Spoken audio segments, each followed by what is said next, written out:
नमस्कार, स्वागत आहे तुमचं या व्हिडिओमध्ये, ज्याच्यामध्ये तुम्ही पाहणार आहात की भरतासाठी वांग ओव्हनमध्ये कसं भाजून घ्यायचं. प्रथम व्हिडिओत दाखवल्याप्रमाणे वांग्याला उभे छेद घेऊन त्यात लसणाच्या पाकळ्या आणि मिरच्या टाका.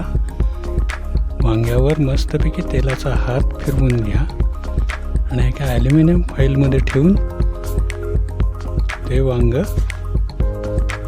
एका ट्रेमध्ये ठेवा. त्याच्यानंतर ओव्हन प्रीहीट करून घ्या. ओव्हन प्रीहीट झाला की वांग घ्या आणि ओव्हनमध्ये ठेवा.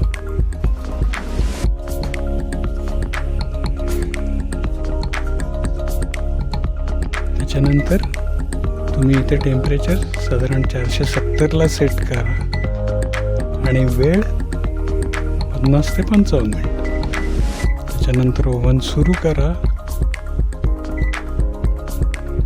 आणि ओव्हनची वेळ संपल्यावर वांग जेव्हा तुम्ही बाहेर काढाल तेव्हा तुमच्या नक्कीच लक्षात येईल की आपण शेगडीवर जसं वांग भाजतो तसंच वांग इथे भाजलं गेलेलं आहे.